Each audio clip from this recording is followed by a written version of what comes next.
Hyökkäys ylös ja heti vastaan iski Pori. Nyt mennään taas. Sieltä nousee Rokosa ja pommittaa. Rokosa pistää jyvän kohdalleen ja verkon tötterölle.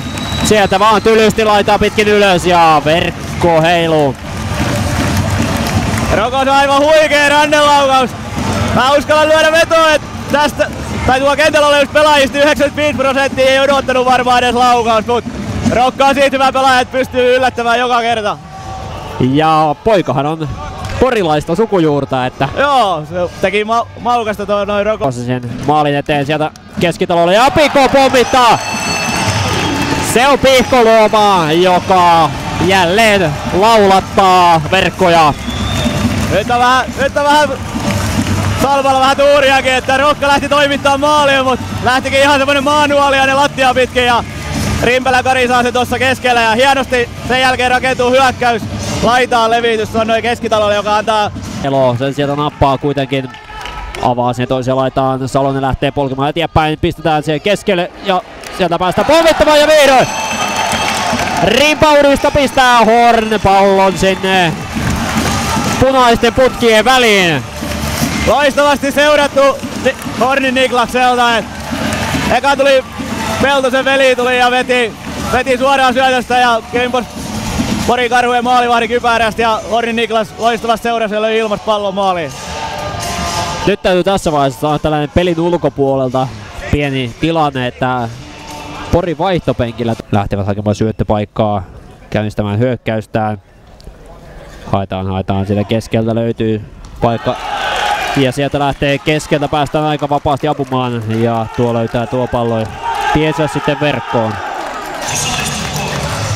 Siinä nyt tuli vähän pieni merkkausvirhekin varmaan, että siinä niinku otettiin niin sanotusti näennäisesti Salosen Ville Pori Karhusta tuosta keskeltä ja hän pääsi ihan vapaasta tosta noin tuikkaamaan keskeltä. Et tommosia ei saisi tulla. Et keskialue on kuitenkin se osa-alue tässä lajissa kenttää, että missä nämä pelit ratkaistaan yleensä. Et se täytyy olla hyvin tukittu ja sitten pääsevät sekoittamaan pakkaa. Jälleen kauhotaan siellä nyt Lehtoniemen pommi lähtee. Lehtoniemi pääsee tykittämään siihen lirupalloon ja se löytää tiensä verkkoon. Salpa 4-1 tilanne. Loistava karvaus koko kentältä, oli hyvin pakkaa ylhäällä ja välit oli lyhyenä, ei ollut mitään mahdollisuutta porilaisilla päästä ylös ja siitä iskettiin. Kyllä Lehtoniemi, nuori Lehtoniemi pääsee sieltä kajauttamaan verkon tötterölle. Jokohan se verkko palautui. Kyllä se, näyttää olevan. Kyllä se vielä vähän on, mutta kyllä se nyt jo pääsi. Sinne 2 sinipaitaa, sieltä annetaan pallo. Ja siitä se lirutetaan siihen keskelle ja sieltä. En nyt näe pelinumeroa eikä nimeä sieltä, mutta oli Brokin Rami numero 8. Oli ihan vähän liiankin vapaana tuossa keskellä ja sai aikaa katsoa mihin laittaa ja aivan ylämummoon tonne. Näin porilaiset kaventavat siis tilanteen 4-2 ajassa 6 minuuttia 15 sekuntia. Nyt on seuraava maali on erittäin tärkeä, varsinkin henkisesti, että jos Salpa tekee, niin pysyy edelleen. Porilaiset pääsevät kuitenkin tuosta maalin edestä avaamaan peliä ja sieltä päästään nyt siihen maalin päähän sitten kaventamaan. Tilanne 4-3. Nyt kävi niin kuin äsken puhuttiin sitä. Kyllä. Nyt on tosi tärkeä. Seuraava 5 minuuttia eletään pelin kannalta tosi tärkeitä hetkiä. Ihan varmasti porilaiset saa nyt tästä virtaa.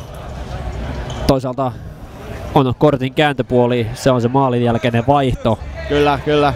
Ja mikäli porilaiset siinä nukkuvat nyt sitten tai tuudittautuvat tuohon onnistumiseen. Mitä keskeltä keskitalo Pihkoluoma ja Pihkoluoma pommittaa sieltä jälleen. Kukas muukaan kuin Pihkoluoma?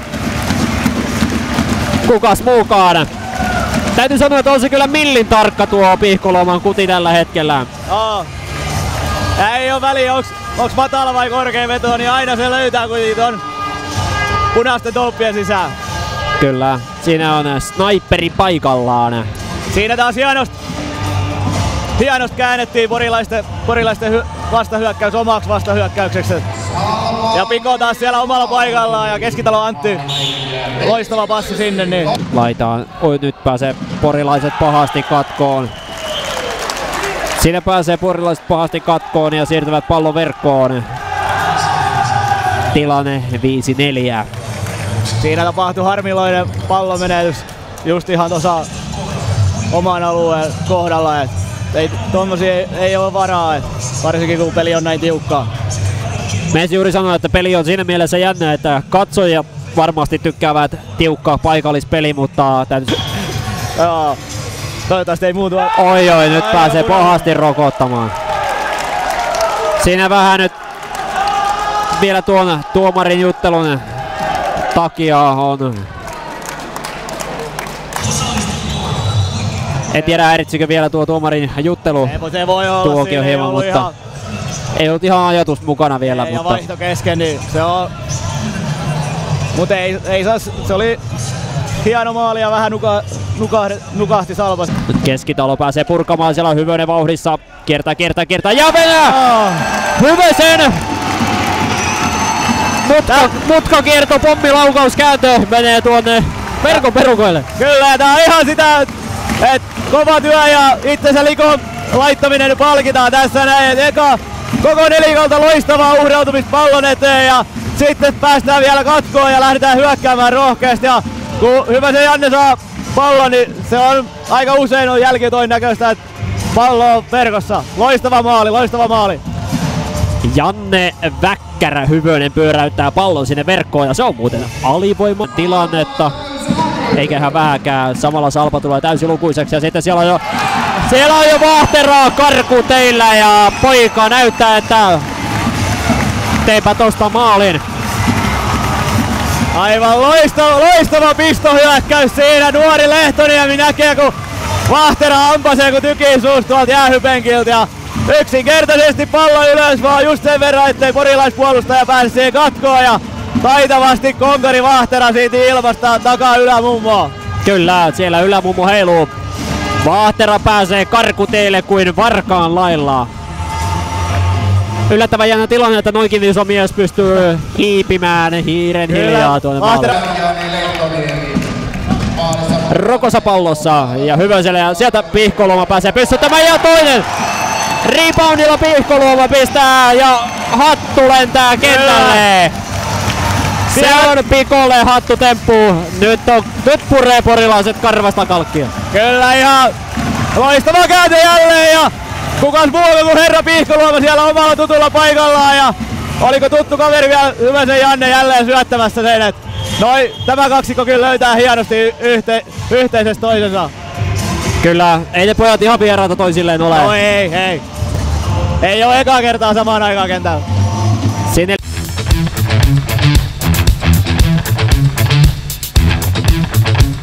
Ollaan Salpakarhut ottelu pressitilaisuudessa, ottelu päättyi 8-5.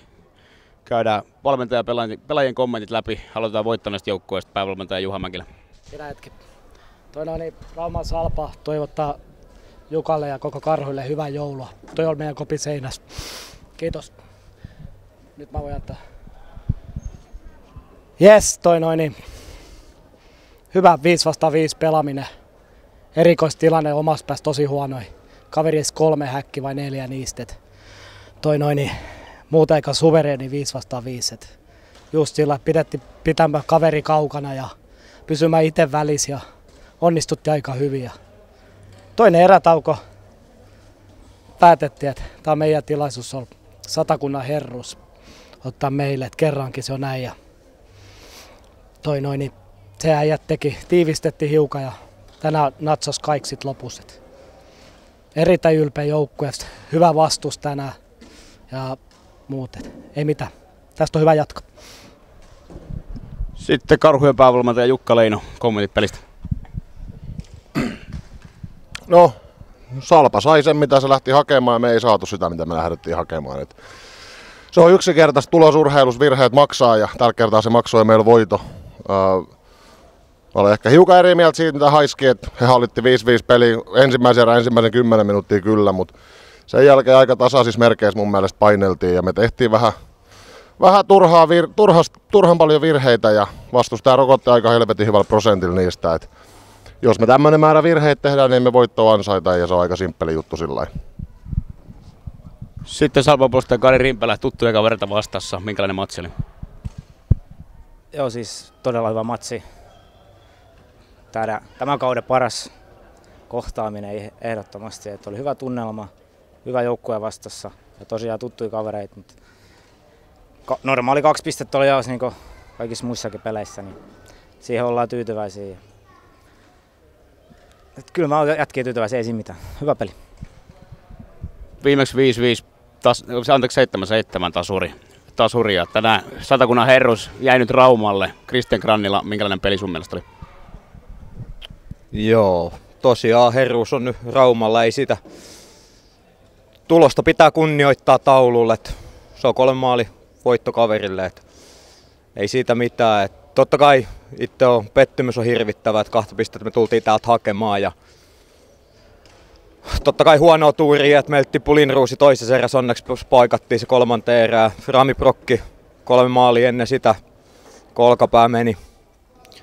Tosi huonoa tuuria, ketään ei niistä voi syyttää, että ne oli ihan pelitilanne sattumia, mutta kyllä meillä edelleen oli saman verran kavereita kentällä kuin toisellakin, että meillä olisi pitänyt pystyä ja totta kai alivoima maali, niin en tiedä heittikö pienen lukon päälle siihen, että se oli todella harmittava asia, mutta kaikki kunnia Salpalle, oli parempia tänään ton verran.